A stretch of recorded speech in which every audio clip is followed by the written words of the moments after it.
Step inside Revenge Kitchen, where secrets simmer and payback boils over. I discovered my wife was having an affair on a Tuesday. By Thursday, I had documented 17 separate instances of deception. By the following Tuesday, I realized I had become something far more dangerous than a cheating spouse. I had become someone who found pleasure in psychological demolition. But let me start at the beginning, when I was still naive enough to believe that precision and methodology could solve human problems like financial equations. My name is Samuel Bishop, and for 23 years I've made my living by finding patterns where others see chaos. Numbers don't lie. Market trends reveal themselves to those patient enough to observe. Human behavior, I've learned, follows similar predictable algorithms, once you know how to look. That Tuesday morning started like any other. Celeste had already left for the Morrison Gallery, her auburn hair still damp from the shower, leaving behind the faint scent of her jasmine perfume and the particular energy that follows someone trying too hard to appear normal. I was reviewing portfolio adjustments for the Hendricks account when our smart home system chimed with a notification I'd never seen before. Living room motion sensor. Extended inactivity period detected. Curious, Celeste should have been moving through the living room to reach her car in the garage. I pulled up the activity log on my phone, a feature I'd installed for security but never really monitored. The timestamp showed she'd entered the living room at 7:23 a.m., remained stationary for exactly 4 minutes and 17 seconds, then exited through the front door instead of the garage. 4 minutes and 17 seconds. Enough time to make a phone call you don't want overheard. Most husbands would have dismissed this as meaningless. Perhaps she'd forgotten something in her car or stopped to check her appearance in the hallway mirror. But I've built my career on the principle that anomalies in established patterns indicate underlying systemic changes. And Celeste's morning routine had been identical for 14 years of marriage. Shower, coffee, garage, gallery. I made a mental note and continued with my day. The second anomaly occurred that evening. Celeste returned home at 7:15 p.m., 37 minutes later than her documented average over the past 6 months. Yes, I track these things, not out of suspicion, but because I track everything. It's how my mind works, how it's always worked. "Sorry I'm late," she said, setting down her purse with the particular care of someone placing evidence. "Marcus had an installation crisis. You know how artists can be." Marcus Thorne. I knew the name from various gallery events. Tall, expressive hands, the kind of man who wears expensive casual clothing and somehow makes it look effortless. Sculptor. Recently divorced. The type of man who sees art in everything and describes mundane experiences in metaphorical terms. "Of course," I replied, watching as she moved through our kitchen with the subtle brittleness of someone maintaining performance. "Did you resolve his crisis?" "Oh, creative emergencies aren't really emergencies." She laughed, but it landed slightly off-key, like a piano note that's gone sharp. That night, as Celeste slept beside me, I lay awake calculating probabilities. In 14 years of marriage, she had been late from work without advance notice exactly 12 times. 11 of those instances had verifiable explanations: staff meetings, client events, traffic accidents. The 12th had been tonight. Statistical significance, noteworthy. I began paying attention. Over the next several days, I developed what I privately called the Celeste pattern analysis. Not surveillance, I told myself, simply enhanced observation. The same skills that made me exceptional at detecting market manipulations and financial irregularities. Thursday brought the third anomaly. Celeste showered immediately upon returning home, something she typically reserved for mornings. When I mentioned it, she said she'd helped move some dusty sculptures. Plausible. But combined with the Tuesday phone call anomaly and Wednesday's unexplained lateness, we were approaching what I would consider, in any financial context, grounds for deeper investigation. Friday provided the breakthrough. Celeste's phone, charging on the kitchen counter, chimed with a text while she was in the bathroom. I glanced over, not snooping, simply responding to an auditory stimulus in my environment, and saw the preview. "Can't stop thinking about yesterday. M. Marcus." I felt something I hadn't experienced since my father's death 15 years ago, the sensation of the ground shifting beneath my feet. But unlike grief, which had been overwhelming and chaotic, this felt sharp, focused, like suddenly seeing a complex equation resolve into elegant simplicity. Celeste was having an affair. The normal response would have been confrontation, emotional outbursts, demands for explanation. But I am not a normal person, a trait that had served me well professionally and I was beginning to realize had perhaps created certain deficits in my personal life. Instead, I did what I do best. I began gathering data. My office manager, Alina Vasquez, noticed my distraction that Monday morning. Alina has worked with me for 8 years, and her ability to read my moods is nearly supernatural. She's 61, immigrated from El Salvador in her 20s, built a life through sheer determination and an uncanny ability to understand what people need before they know they need it. "You have the face of a man solving a problem," she observed, bringing me coffee in my preferred mug's ceramic, not paper, temperature precisely 140 degrees Fahrenheit. "Always solving problems, Alina. It's what they pay me for." "Financial problems, yes. This face is different. This is personal problem face." Alina's directness had initially unsettled me when she started working here, but I've come to appreciate her inability to engage in social niceties. She says what she observes, without filter or agenda. "My personal problems aren't particularly complex," I lied smoothly. "Just some home renovation decisions." She studied me with the expression of someone who'd raised 4 children and could detect deception from across a crowded room. Yes, renovation. This makes sense. Sometimes we must tear down before we can build something better." Her words followed me throughout the day. That evening, I implemented phase 1 of what I was beginning to think of as Operation Clarity. I installed additional smart home monitoring. Not cameras, I'm not a voyeur, but enhanced sensor networks. Door sensors, motion detectors, GPS tracking on both vehicles, keystroke logging on our shared computer. I told myself this was simply data collection, establishing baseline patterns to identify deviations, the same process I used for market analysis. I was lying to myself, of course, but self-deception is a luxury of intelligent people. We're so good at constructing rational frameworks for irrational behavior. By Wednesday, I had confirmed what I already knew. Celeste was meeting Marcus Thorne twice weekly at various locations throughout the city. Hotels, his apartment. Once, bizarrely, at a sculpture garden in Riverside Park at 2 p.m. on a Tuesday. Apparently even adultery could be artistic when conducted by the right people. But confirmation brought an unexpected emotional response, not heartbreak but fascination. I was watching my wife navigate a complex deception with skills I hadn't known she possessed. The careful timing, the strategic communication, the construction of elaborate cover stories. It was almost impressive. This realization should have disturbed me. A normal person would feel betrayed, angry, devastated. Instead, I found myself analyzing Celeste's methodology with the same professional detachment I applied to examining fraudulent investment schemes. She was quite good at it. Not perfect. The patterns were visible if you knew how to look, but sophisticated. She'd clearly given this considerable thought. That Friday, I decided to test a hypothesis. "Alina," I said, "I'm thinking of surprising Celeste with dinner reservations somewhere special this weekend. Somewhere artistic. She's been working so hard lately." "This is a good idea. Mrs. Bishop likes when you think of romantic things." Alina paused. "Though perhaps choose restaurant that serves food you both enjoy, not just wine and olives." "Of course. Do you know if there are any gallery events this weekend? I want to avoid conflicts with her work schedule." Alina consulted her phone with the efficiency of someone who manages the calendars of 17 high-net-worth individuals. "Morrison Gallery has private viewing on Saturday evening. Very exclusive. Only 20 people invited." "Perfect." Saturday evening, I arrived at Morrison Gallery at precisely 7:47 p.m. The private viewing was for a new artist, abstract pieces that looked like expensive accidents to my untrained eye. I spotted Celeste immediately, elegant in a black dress I didn't recognize, deep in conversation with Marcus Thorne near a sculpture that resembled a deformed metal tree. Their body language was fascinating to observe, close enough to suggest intimacy, but not so close as to advertise it.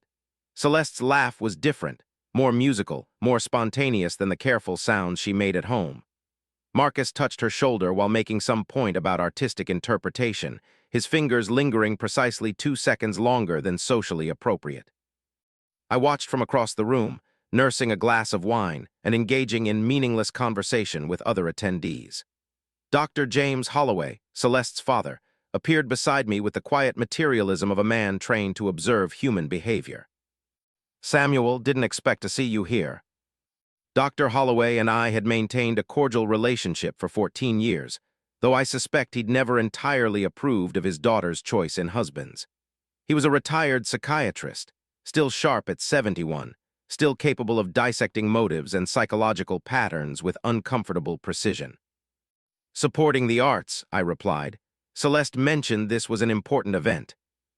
He followed my gaze to where his daughter stood with Marcus. "She seems energized lately, more vibrant. It's good to see her passionate about her work again." "Yes, she's certainly passionate." He looked at me sharply, recognizing something in my tone. "Everything well at home?" "Of course, why wouldn't it be?" "No reason, just father's instinct, I suppose. Sometimes when people seem suddenly more alive in one context, it suggests they've been feeling dead in another." His words stayed with me long after I left the gallery, but not in the way he'd probably intended. I spent Sunday analyzing what I'd observed at the gallery, cross-referencing it with the data I'd been collecting. The picture was becoming clear. Celeste and Marcus had been involved for approximately 6 weeks. The relationship was progressing from physical attraction toward emotional attachment, dangerous territory for a married woman. But rather than confronting this reality, I found myself designing something else entirely. A comprehensive campaign to psychologically destabilize both participants in this affair. I told myself it was about justice, about teaching lessons, about demonstrating the consequences of deception. I was lying, of course. It was about control, about proving that my methodical, systematic approach could dismantle their chaotic, emotional connection with surgical precision. Monday morning, I implemented Phase 2. I called the Morrison Gallery and spoke with the assistant curator, claiming to be interested in commissioning a piece from Marcus Thorne for a client's corporate collection. Nothing too large, budget constraints, you understand, but something that would challenge the artist to prove his commercial viability. "Oh, Marcus will be so excited," the young woman gushed. "He's been hoping for corporate commissions.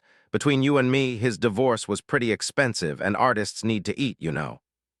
Interesting financial pressure, useful information. I arranged a meeting with Marcus for Wednesday afternoon, claiming to represent a tech startup looking to invest in local artists.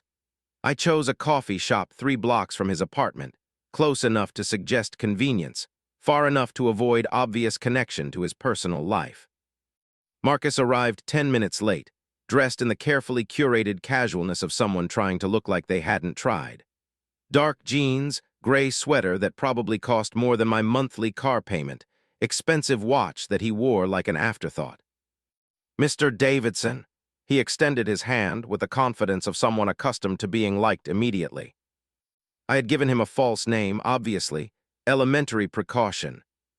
"Marcus, thank you for meeting me." I shook his hand, noting the calluses from working with stone and metal, the slight tremor that suggested either caffeine dependence or nervous energy. "I've been following your work, very interesting pieces." For the next 47 minutes, I conducted what can only be described as a masterclass in psychological manipulation disguised as business discussion. I praised his artistic vision while subtly questioning his commercial instincts. I expressed enthusiasm for commissioning work while imposing impossible timeline requirements. I dangled the promise of recurring business while emphasizing budget limitations. By the end of our meeting, Marcus Thorne was simultaneously excited about potential opportunities and anxious about his ability to deliver. Exactly the emotional state I'd intended to create. "I'll need some time to think about your requirements," he said as we prepared to leave. "The timeline is aggressive, but, well, artists have to take risks, right?" "Absolutely, though of course this would need to be completely confidential. Corporate art acquisition can be sensitive. Competitive intelligence concerns, you understand." He nodded eagerly, already imagining the financial relief this fictional commission might provide. I watched him walk away, phone already in his hand, probably texting Celeste about this unexpected opportunity. Within hours, she would be encouraging him to pursue this commission, offering to help however she could, binding herself deeper into a situation I was orchestrating from the shadows. That evening, Celeste was unusually affectionate. She asked about my day, complimented dinner, suggested we watch a movie together. Behaviors that might seem like renewed interest in our marriage, but which I recognized as guilt-driven compensation. "You seem happy lately," I observed as we settled on the sofa. "Do I? I don't know, maybe it's just spring, I suppose, new energy. Or perhaps something else, new project at work." "A few things. Marcus has been working on some exciting pieces. There might be some interesting opportunities developing." There it was. She couldn't resist sharing her excitement, even indirectly. "That's wonderful. I hope things work out well for him." She looked at me with surprise. I rarely showed interest in her work colleagues. "Thank you, that's sweet of you to say." For just a moment, I felt something that might have been regret. Celeste's smile was genuine, the first genuinely warm expression she'd directed toward me in months. She was happy because she thought I cared about something that mattered to her. If only she knew how much I cared, and for what reasons. Nina Petrov joined my team the following Monday, 29 years old, brilliant analytical mind, recent MBA from Northwestern with a specialty in behavioral economics. I'd been planning to hire an additional analyst for months, but Nina's arrival proved to be fortuitously timed. "Elena tells me you're working on something complex," Nina said during our first one-on-one meeting. "She says you have your deep-thinking face most of the day now." Elena had been discussing my behavior with other staff. Interesting. "Just a personal project, nothing that affects our clients." Personal projects can be the most challenging, less clear parameters, higher emotional stakes. Nina had the directness of someone who'd spent years in academic environments where intellectual honesty was valued over social comfort. "If you need someone to run numbers or analyze patterns, I'm happy to help. Sometimes fresh eyes can spot things we miss when we're too close to a problem." I considered this offer. Nina didn't know Celeste, had no context for my situation, no emotional investment in the outcome. Her perspective might prove valuable. "Hypothetically," I said, "if you wanted to psychologically pressure someone into making increasingly poor decisions, how would you approach that?" Nina didn't even blink. "Behavioral economics 101. You'd want to create cognitive overload, too many variables to process simultaneously. Add time pressure, introduce competing incentives, exploit their existing biases. Make them feel like they're in control while actually narrowing their range of acceptable choices. And if they had someone advising them, someone they trusted. Even better, you'd want that advisor to be receiving information that led them to give counterproductive guidance. They'd essentially be sabotaging the target's decision-making process while believing they were helping." Brilliant, absolutely brilliant. That afternoon, I called Marcus Thorne again. "Mr. Davidson, I was hoping to hear from you. I've been sketching some preliminary concepts." "Excellent, I have some additional information that might influence your approach." I paused for effect. "We've had some unexpected developments with our funding situation. Good news, actually. The budget has increased significantly, but the timeline has become even more compressed." I could hear his excitement and anxiety warring in his voice. "How significantly?" "Triple the original budget, but we'd need preliminary pieces within 2 weeks for board approval." "Triple, that would be incredible, but 2 weeks." "I understand it's challenging. Perhaps you have colleagues who could assist. Collaboration might be the solution." Yes, I might know someone who could help with certain aspects. Let me make some calls."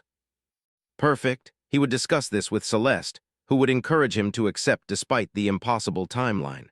She would offer to help however she could, perhaps by providing extended time away from the gallery or by assisting with administrative aspects of the project. Each supportive gesture would require additional deception about her whereabouts and activities. Each lie would create more stress, more opportunities for mistakes. I was weaving a web of complications around their affair, and they were enthusiastically helping me do it. That evening, Celeste worked late again. She texted at 8:30 p.m., "Helping Marcus with urgent project, don't wait dinner." I ate alone, watching our security monitors as shadows moved through our empty house. By 10:15 p.m., I was certain Celeste wouldn't be coming home tonight. Instead of anger, I felt something approaching satisfaction. The algorithm was working exactly as designed. Dr. Holloway called me Thursday morning, an unexpected development. Samuel, I hope you don't mind my reaching out directly. I'm concerned about Celeste. Oh, is something wrong? She came by Tuesday evening, seemed agitated, couldn't sit still, kept checking her phone. She mentioned some stress at work, but he paused. In my professional experience, that particular type of agitation usually indicates someone wrestling with a significant decision they're not ready to make. I see. Has she mentioned any unusual pressures at the gallery? Conflicts with colleagues, perhaps? This was fascinating. Celeste had sought comfort from her father, probably without realizing how transparent her emotional state had become to someone trained in psychological analysis. She's mentioned a few challenging projects. Artists can be demanding, I gather. Yes, well, Samuel, I hope you won't take this as interference, but sometimes when people are under stress, they make choices they wouldn't normally consider. Choices that can have lasting consequences. He was trying to warn me. Dr. Holloway suspected his daughter was having an affair and was attempting to prompt me toward addressing the situation before it caused irreparable damage. I appreciate your concern, James. Celeste and I communicate well. If something were seriously wrong, I'm confident she would discuss it with me. After ending the call, I sat in my office for a long time, staring at the financial models on my computer screen without really seeing them. Dr. Holloway's warning had created an unexpected reaction. For the first time since this began, I was questioning my methodology. What exactly was I trying to achieve? I told myself I wanted truth, justice, consequences for deception. But if I were honest, truly honest, I was beginning to suspect I simply wanted to prove that my systematic approach was superior to their emotional chaos. Elena appeared in my doorway, holding 2 cups of coffee. You have been very quiet today. This is unusual for Thursday. Thursdays, you usually have opinions about many things. Just thinking through some complex calculations. Yes, I see this. She set 1 coffee cup on my desk and settled into the chair across from me. Elena will tell you something. In El Salvador, when I was young, there was a man in our village who was very intelligent. So intelligent that he could predict many things. Whether crop yields, which families would have troubles. I waited for her to continue. This man was always right about his predictions.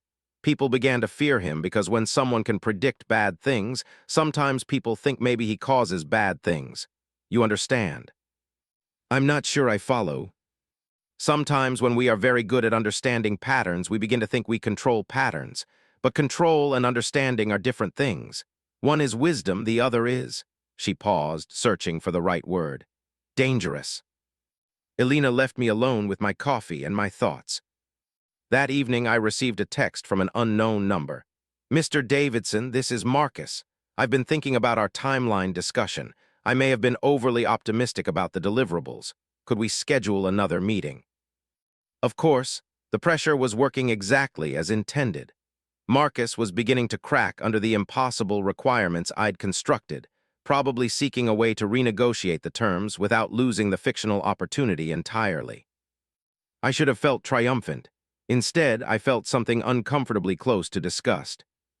Not disgust with Marcus or Celeste, disgust with myself. I was orchestrating the psychological breakdown of 2 people whose only crime was wanting something I couldn't provide. Spontaneity, passion, emotional connection untainted by methodical analysis. That night, as Celeste slept beside me after another late evening at the gallery, I lay awake understanding that I had become exactly what Elena had warned me about. Someone so invested in proving my ability to predict and control patterns that I'd forgotten to consider whether I should. Friday brought the inevitable crisis. Marcus called the gallery in a panic, speaking loud enough for multiple people to overhear his conversation with Celeste. I knew this because Nina, who'd been conducting research at the Morrison Gallery for a different client, witnessed the entire scene. He seemed completely overwhelmed, she reported during our late afternoon meeting. Kept saying something about impossible deadlines and collaborative requirements. The curator, your wife, she was trying to calm him down, but he was pretty agitated. Agitated how? Like someone who's made commitments he can't keep and is starting to realize the consequences. Classic behavioral pattern when pressure exceeds coping capacity. Nina was describing the exact psychological state I'd engineered. I should have been pleased with the precision of my manipulation. Instead, I felt sick.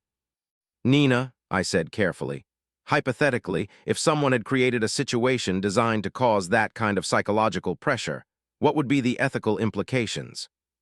She looked at me with the sharp attention of someone who just realized we weren't discussing hypothetical scenarios. That would depend on the motivation and the intended outcome. If the goal was to expose harmful behavior or protect other people from deception, you might argue justification. But if it was purely punitive, she paused, that would essentially be psychological torture disguised as natural consequences.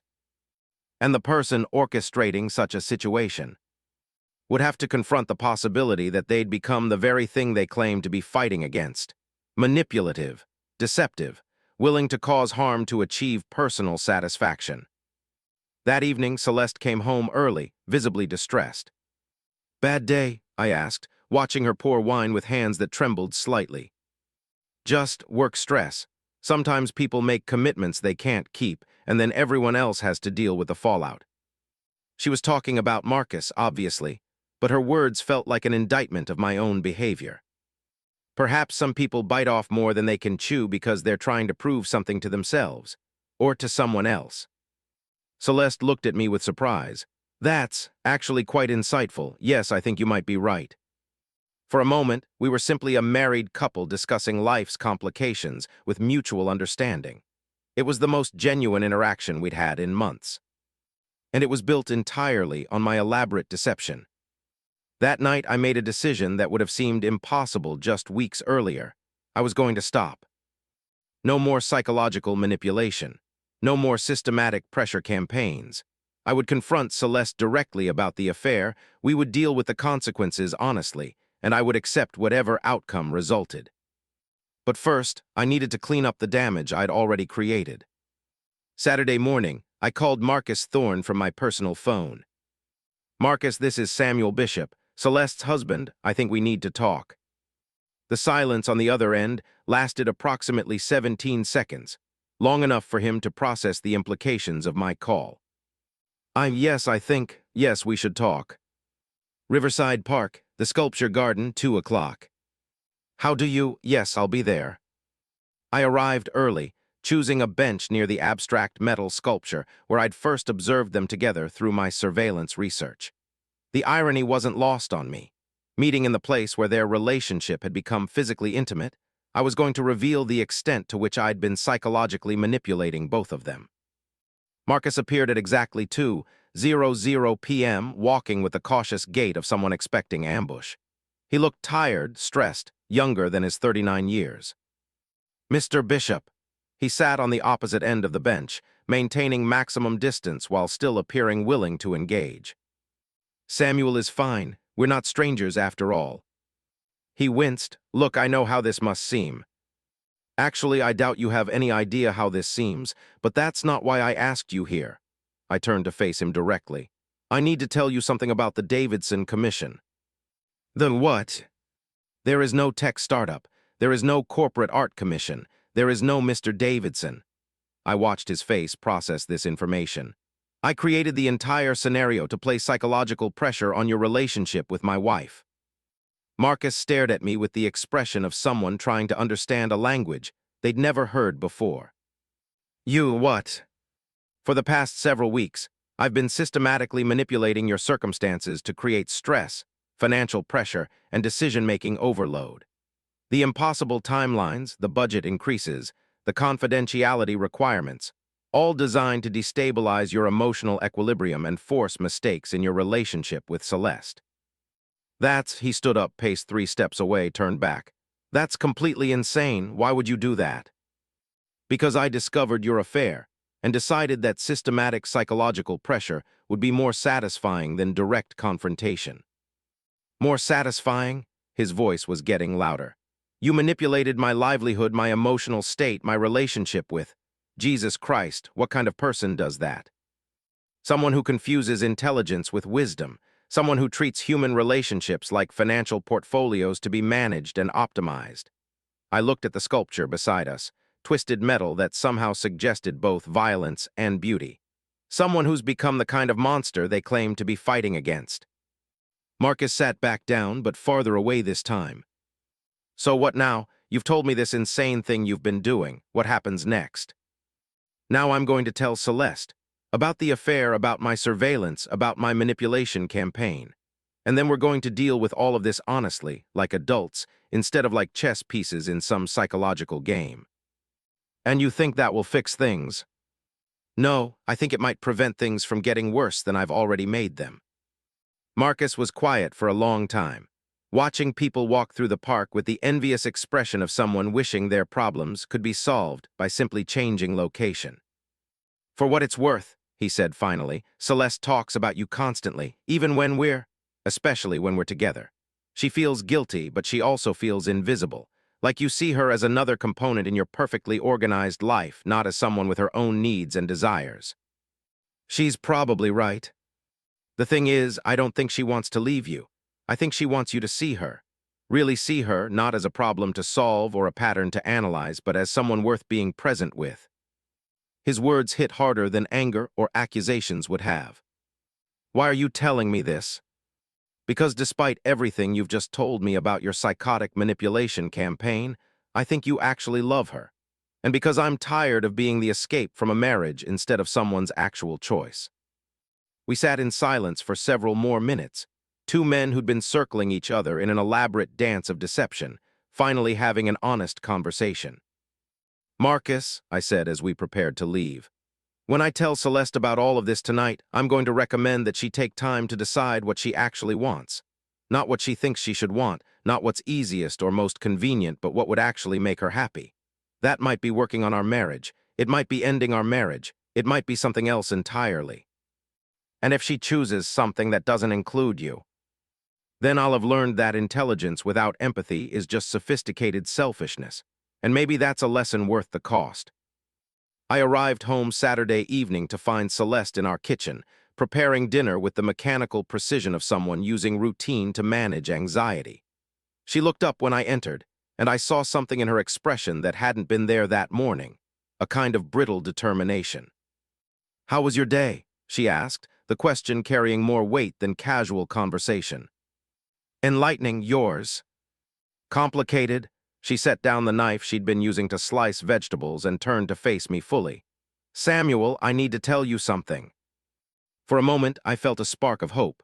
Perhaps my conversation with Marcus had prompted him to encourage honesty.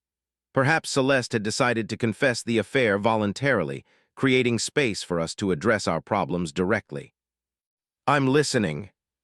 I've been having an affair." The words hung in the air between us like a challenge. I had known this for weeks, had documented it, analyzed it, weaponized it. But hearing her say it aloud created an entirely different emotional reaction than I'd expected.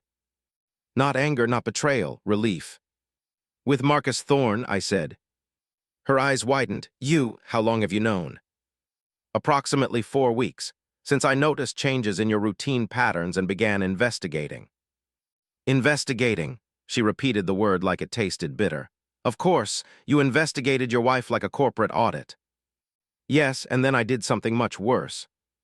I told her everything, the surveillance systems, the psychological pressure campaign, the fictional commission designed to destabilize Marcus's emotional state, the systematic manipulation of their relationship dynamics." Celeste listened without interruption, her expression shifting from surprise to horror to something that might have been discussed. "You did all of that instead of simply asking me what was wrong." "Yes. You turned our marriage into some kind of psychological experiment." "Yes. And you're telling me this now because I realized that I'd become something worse than a cheating spouse. I'd become someone who finds satisfaction in causing psychological harm to people I claim to love." Celeste was quiet for a long time, staring at her hands. When she looked up, her eyes were bright with tears. "Do you understand what you've done to me? To us?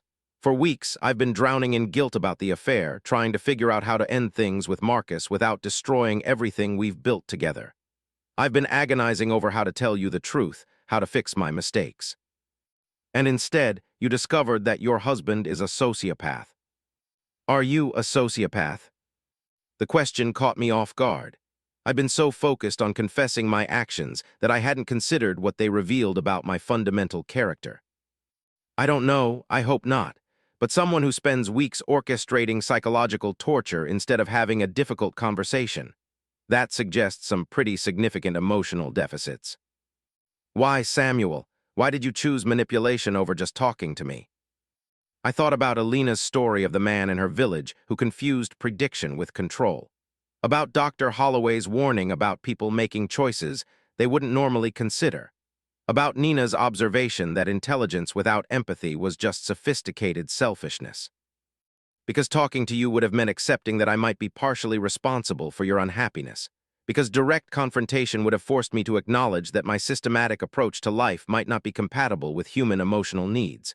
Because, I paused, reaching for honesty I wasn't sure I possessed. Because I was afraid you would choose Marcus over me, and I thought if I could control the variables, I could control the outcome. And now I understand that trying to control people is just another form of losing them. Celeste wiped her eyes with the back of her hand, a gesture so familiar it made my chest ache. I don't know how to process this, Samuel. The affair was bad enough, but what you've described, it's like discovering I've been married to a stranger for 14 years. Maybe you have been. That night we slept in separate rooms. Sunday, we barely spoke. Monday, Celeste took time off from work, and I found myself alone with my thoughts and the gradual realization that confession hadn't provided the catharsis I'd expected. Alina noticed immediately. You look like man who has solved problem but discovered solution was worse than problem. Something like that. This renovation project, it did not go as planned. No, Alina, it turns out I'm better at tearing things down than building them up. She studied me with the penetrating attention she usually reserved for analyzing market reports. There is something Alina learned from raising 4 children. Sometimes when we break something important, the first instinct is to throw it away and start over. But sometimes, if we are patient and careful, we can put pieces back together in a way that is stronger than before. And if the person who broke it was too careless to save all the pieces, then we learn to build something new with what remains. But first, that person must understand difference between breaking something by accident and breaking something on purpose. One is mistake, the other is choice, and choices have different kinds of consequences. Tuesday brought an unexpected visitor. Dr. Holloway appeared at my office during lunch hour, looking every one of his 71 years. James, this is unexpected. I hope you don't mind my stopping by. Celeste asked me to speak with you. About what? About whether you're having some kind of psychological breakdown, or whether you're simply a person who's always been capable of sophisticated cruelty, and she's only now seeing it clearly. His directness was startling, even coming from someone I knew to be professionally blunt. What do you think? I think you're someone who spent so many years analyzing human behavior from the outside that you've lost track of how to participate in it authentically. But I also think what you did to my daughter, and that young man was unconscionably cruel. I agree. Do you, or are you saying what you think I want to hear? The question forced me to examine my motives for confession, for this conversation, for the careful remorse I'd been displaying. Was I genuinely horrified by my actions, or was I simply recalibrating my approach based on the negative feedback I'd received? I'm not sure I can distinguish between genuine remorse and strategic response anymore. Dr. Holloway nodded as if this was the answer he'd expected. That's the most honest thing you've said since I arrived, and possibly the most concerning. What did Celeste ask you to determine? Whether you're someone who can learn to connect authentically with other human beings, or whether you're fundamentally incapable of relationships that aren't based on control and manipulation. And your assessment? Still developing, but I'll tell you this. The fact that you're asking suggests some capacity for self-reflection. The question is whether you can tolerate the discomfort of not knowing how a situation will turn out, because authentic relationships require accepting uncertainty. That evening, I found Celeste sitting in our living room, surrounded by photo albums from our 14 years together. Wedding pictures, vacation snapshots, images from gallery openings and family gatherings. Looking for something? I asked. Evidence that the person I married still exists somewhere. I sat across from her, maintaining the careful distance we'd established since Sunday. Finding any? Some, but it's like looking at pictures of someone who gradually disappeared while I wasn't paying attention. She showed me a photo from our third anniversary, both of us laughing at something outside the camera's range, my arm around her shoulders, her face tilted toward mine with complete trust and affection. "When did you stop looking at me like that?" she asked. "Like what?" "Like I was someone you enjoyed being with instead of someone whose behavior you were monitoring for deviations from optimal patterns." The question cut deeper than accusations or anger would have. "I don't know. It was so gradual I didn't notice it happening."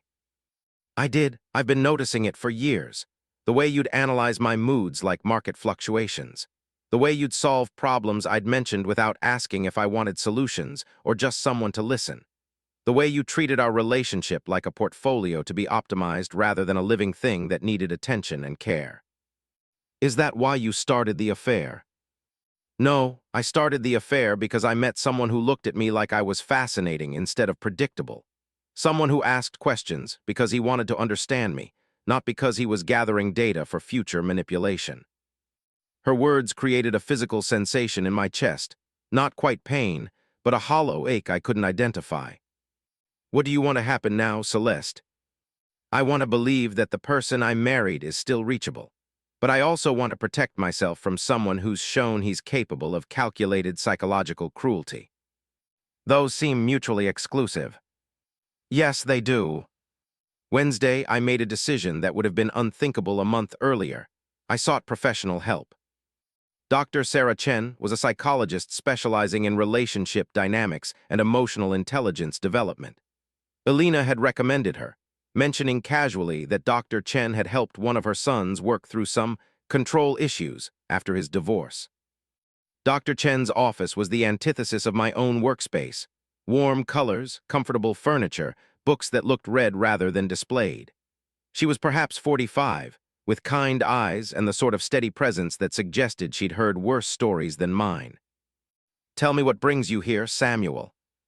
I explained the situation with clinical precision. The discovery of the affair, the surveillance implementation, the psychological manipulation campaign, the eventual confession and its aftermath. Dr. Chen listened without visible judgment, taking occasional notes, asking clarifying questions that revealed uncomfortable truths about my motivations and methods. "When you describe your actions, you use very clinical language, implementation, campaign, systematic pressure. Why do you think that is?" "It's how I think about complex problems, breaking them down into manageable components."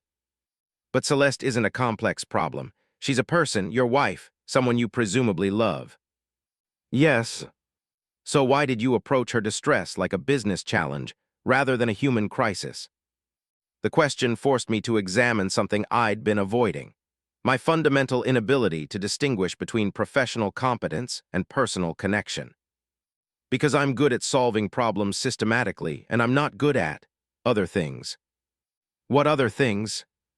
"Emotional availability, uncertainty, accepting that some situations can't be optimized, only experienced." Dr. Chen leaned back in her chair, studying me with the expression of someone trying to solve a puzzle. "Samuel, in your work, what happens when a client gives you incomplete or inaccurate information?" "The analysis fails. Decisions based on flawed data lead to poor outcomes." "And how do you prevent that?" "Due diligence, multiple verification sources, ongoing monitoring to detect changes in underlying conditions." "I see. And when Celeste began behaving differently, you applied the same methodology to your marriage." "Yes."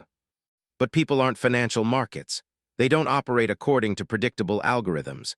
They have needs, desires, emotions that can't be quantified or controlled." "I'm beginning to understand that." "Are you? Because understanding intellectually and accepting emotionally are different things.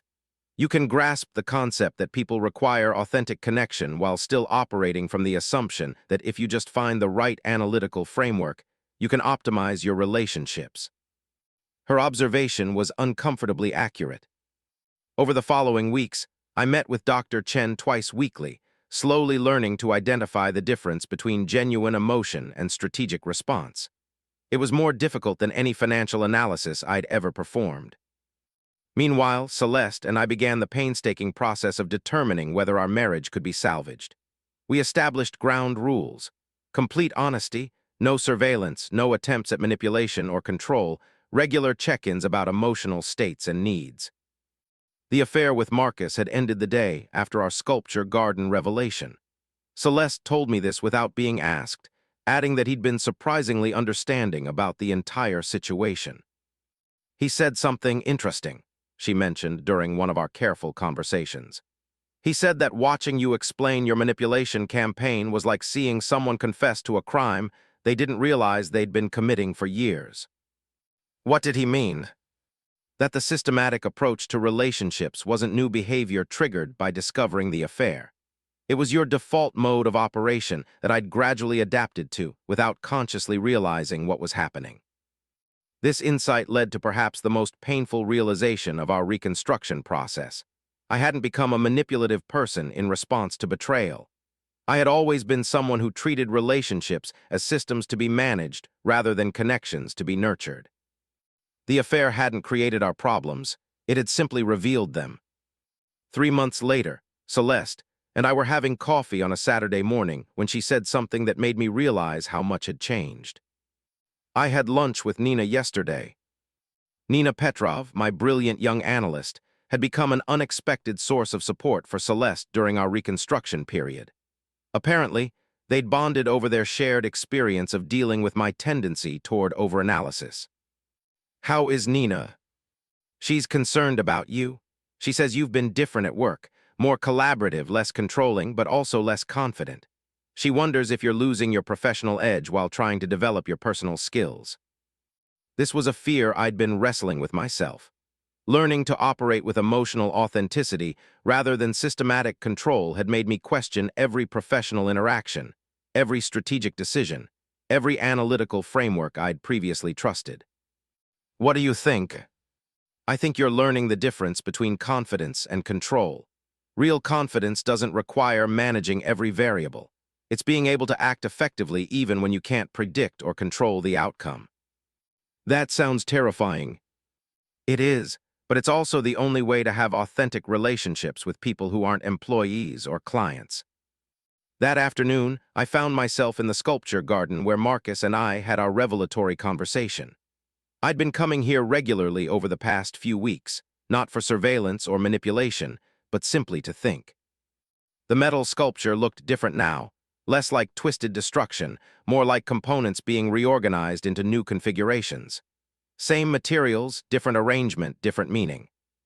Elena appeared beside me with the quiet materialism that had become familiar over our 8 years of working together. You come here often now, she observed. It's a good place for thinking. Yes, Elena sees why. This sculpture, it looks like something that was broken and then put back together differently. Is that what you see?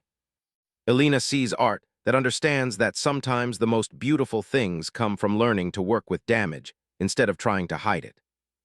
We stood quietly for several minutes, watching people move through the park. Elena has question, she said finally. What's that? When you were doing those terrible things to Mrs. Bishop and the artist, were you trying to win, or were you trying to prove something? What's the difference? When you try to win, you stop when you achieve victory. When you try to prove something, you never stop because there is always more to prove. Her words stayed with me for days.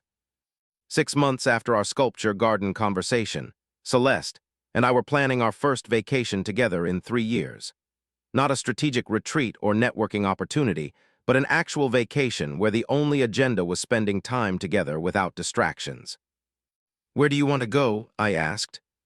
Somewhere neither of us has been before, somewhere we can't fall back on familiar patterns or roles. We chose Iceland. Dramatic landscapes, unfamiliar culture, natural phenomena that couldn't be predicted or controlled. Perfect metaphor for what we were trying to build together. The night before we left, Dr. Chen asked me a question that had become central to my ongoing development. How will you know if you're succeeding in this relationship? For months, I'd been struggling with this question because my instinct was to create measurable goals and performance indicators. But authentic relationships don't operate according to metrics. I think I'll know I'm succeeding when I can be genuinely happy about Celeste's happiness, even when it comes from sources I don't understand or control. And how will you handle situations where you can't immediately understand or fix her emotional state? I'll try to be present with her experience instead of trying to optimize it. That's going to be challenging for someone with your background. Everything about this has been challenging, but the alternative is continuing to mistake intelligence for intimacy, and I've seen where that leads. Our trip to Iceland was a revelation in small moments. Watching Celeste sketch waterfalls with the focused intensity I'd forgotten she possessed.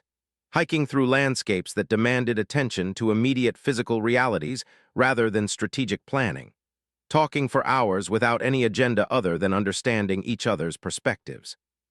One evening, as we watched the aurora borealis paint impossible colors across the Arctic sky, Celeste said, "This is the first time in years I've felt like you were actually here with me instead of analyzing the experience we were having. How does it feel different? Like I'm talking to someone who's curious about who I am instead of someone who's trying to figure out how I work." That night, for the first time since the affair revelation, we made love. Not the mechanical intimacy we'd maintained for years, but genuine connection between two people who were slowly learning to see each other clearly. 1 year later, I was sitting in my office reviewing quarterly reports when Nina knocked on my door. "Alina says you have good news to share." Alina had developed an uncanny ability to detect significant developments in my personal life before I'd fully processed them myself. "Celeste is pregnant." Nina's face lit up with genuine happiness. Over the past year, she'd become something like the little sister I'd never had, brilliant, direct, unafraid to call out my tendency toward overanalysis. "That's wonderful. How do you feel about it?" Terrified, excited, completely unprepared. All the things you'd expect from someone who's spent decades avoiding situations he can't predict or control. And for the first time in my life, that feels like exactly the right emotional response to have. 2 weeks later, Celeste and I were back in Dr. Chen's office for what had become monthly check-ins rather than crisis management sessions. "How are you approaching the pregnancy?" Dr. Chen asked. "Carefully," Celeste replied.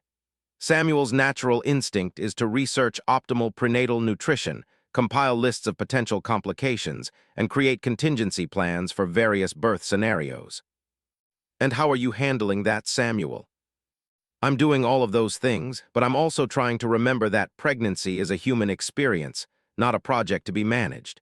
Celeste needs support and partnership, not optimization strategies." "What does that look like practically?" "It looks like asking how she's feeling before I start suggesting solutions. It looks like being excited about the mystery of who this child will be instead of trying to control who they become. It looks like trusting that love and attention and authenticity are better parenting tools than systematic analysis." Dr. Chen smiled. "You've come a long way from the person who treated his wife's affair like a market manipulation to be countered with psychological warfare." "I've had good teachers," I said, looking at Celeste, "and I finally learned the difference between being smart and being wise." "What's the difference?" "Smart people solve problems. Wise people understand which problems are worth solving and which ones are worth experiencing." That evening, as we prepared dinner together, a ritual we'd established as sacred time for conversation and connection, Celeste asked me something I'd never expected to hear. "Do you ever regret not pursuing the systematic revenge approach until completion? Part of me wonders if you might have felt more satisfied with total victory rather than this messier process of rebuilding." Her question made me realize how fundamentally my thinking had changed.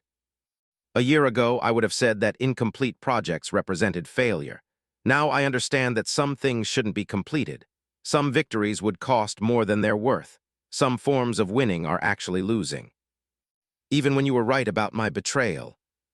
"Especially then, being right about your affair didn't give me the right to orchestrate psychological torture.